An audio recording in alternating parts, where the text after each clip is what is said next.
Salam alaikum à tous, bienvenue dans cette seconde vidéo dans laquelle je vais vous parler, comme promis, de Dieu et de l'ego. On en était resté dans la dernière vidéo sur le fait que Dieu n'était pas humain, sur le fait que Dieu n'était pas dans le ciel, puisqu'il est partout, et qu'il pouvait être considéré comme une énergie créatrice universelle, un principe créateur universel, qui était à la fois à l'extérieur de nous et à l'intérieur de nous, et qui nous reliait tous les uns aux autres. Dieu n'a pas besoin d'être adoré pour la simple et bonne raison que le besoin de reconnaissance émane de l'ego et que Dieu n'a pas d'ego. Alors qu'est-ce que l'ego ? L'ego, c'est un peu comme une sorte de programme informatique qu'on s'est construit pendant l'enfance pour nous protéger de l'extérieur, ou un peu comme une cuirasse qu'on s'est construite petit à petit pour nous protéger. Le problème, c'est qu'en grandissant, on s'identifie de plus en plus à notre ego. Or, plus on prend de l'âge, plus on devient mature, plus on devrait au contraire s'en détacher et comprendre que c'était que des mécanismes de protection, mais que c'était pas nous en tant que personne. Malheureusement, non seulement on s'y identifie de plus en plus en grandissant, et en plus on l'alimente de plus en plus. Jusqu'à oublier finalement que ce programme, ce n'est pas nous, et à mélanger finalement notre essence et les manifestations de notre ego. Donc, quelles sont les manifestations de l'ego ? Parmi les manifestations de l'ego, on a tout ce qui relève du domaine de la peur. Peur d'échouer, peur de ne pas être aimé, peur de la solitude, peur de déplaire, peur de manquer d'argent, de manquer de temps, de manquer d'amis, de manquer de tout. On a tous les besoins du coup qui découlent de ces peurs. Puisque j'ai peur de manquer, j'ai un besoin de sécurité. Donc je vais orienter ma vie de manière à combler ce besoin de sécurité, que ce soit un besoin de sécurité financière, un besoin de sécurité affective. Je vais m'orienter vers la recherche d'un emploi qui va me permettre d'assurer mon besoin de sécurité financière. En soi, ce n'est pas une mauvaise chose, au contraire, c'est ce qui nous permet de vivre en société et d'assumer justement les contingences matérielles dans lesquelles nous sommes. Là où ça devient problématique, c'est quand on oublie que cet ego est un moyen et que ce n'est pas une fin en soi. C'est-à-dire que nous ne sommes pas des êtres matériels venus faire l'expérience de la spiritualité, nous sommes avant tout des êtres spirituels. Donc la spiritualité fait partie intrinsèquement de nous, c'est notre nature première. Et nous sommes des êtres spirituels venus sur Terre faire l'expérience de la matière. Et c'est pourquoi on nous a donné un corps avec 5 sens, de manière à pouvoir percevoir le monde qui nous entoure et à pouvoir agir sur le monde qui nous entoure. Donc, le détachement de l'ego est un moyen indispensable pour renouer avec notre partie spirituelle. Pour arriver à ce détachement de l'ego, la religion, quelles que soient les religions d'ailleurs, nous fournit une sorte de mode d'emploi. Voilà. On nous dit, bon, on vous donne quelques outils pour vous aider à vous rappeler de votre nature spirituelle et à vous détacher du matériel.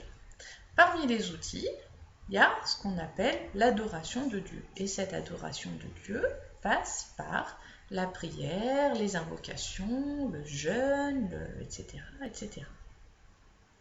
Donc, tous ces moyens qu'on nous a donnés, qu'on a mis à notre disposition pour nous reconnecter à notre divinité intérieure, c'est pour nous qu'on nous les a donnés. C'est pas pour Dieu. Dieu, il s'en fout de notre reconnaissance. Il n'en a pas besoin. Dieu est un principe supérieur qui n'a pas d'ego, qui n'a pas de besoin de reconnaissance, qui n'a pas de besoin de notre gratitude. Donc, s'il nous dit « Je n'ai créé les djinns et les humains que pour qu'ils m'adorent », c'est pas parce que ça lui fait plaisir d'être adoré, c'est parce que ce sont des êtres profondément spirituels et que le but est qu'ils s'en souviennent grâce à l'adoration de Dieu, grâce aux pratiques d'adoration divine, tout simplement. Alors, parmi les manifestations de l'ego, on a la peur de déplaire, on a la peur d'être exclu d'un groupe. Et malheureusement, cette peur a conduit beaucoup de musulmans à pratiquer leur religion parce qu'ils craignent le regard des autres ou le jugement des autres. Il y a beaucoup de musulmans qui étaient très pratiquants dans leur pays d'origine ou quand ils vont en vacances dans le pays de leurs parents, qui une fois arrivés en France ne font plus rien. Ils vont être dans la prière, dans le jeûne, etc. pendant 1 mois ou 2 dans l'année et le reste du temps, plus rien. Pourquoi ? Donc on a vu dans la vidéo précédente, parmi les raisons, c'est que déjà ils ne se sont pas questionnés sur qui est le Dieu que je prie, qu'est-ce que je prie, pourquoi je prie, pourquoi je jeûne, à quoi ça sert. Voilà, toutes ces questions-là font qu'ils n'ont pas mis du sens derrière leur pratique et que du coup, ils pratiquent de manière robotisée. L'ego aussi les pousse à ne pas être sincères. Ils pourraient très bien dire, moi je jeûne pas parce que j'en vois pas l'utilité. À l'heure actuelle, dans mon cheminement spirituel, je comprends pas pourquoi il faut jeûner. Et je vais chercher d'abord à comprendre et puis après je jeûnerai. Non seulement ils vont pas chercher, ils vont jeûner ou ils vont prier de manière totalement robotisée et en plus ils vont critiquer ceux qui prient pas ou qui jeûnent pas. Ils vont aller dire oui mais tu te rends compte, tu jeûnes pas, tu pries pas, mais c'est pas bien, tu vas aller en enfer et tu sais bien que la prière c'est la première des choses sur laquelle on aura à rendre des comptes, etc. etc. Sauf que la personne qui prie pas ou qui jeûne pas, effectivement, elle est dans l'erreur et elle devrait le faire. N'empêche que, au moins, elle n'est pas hypocrite.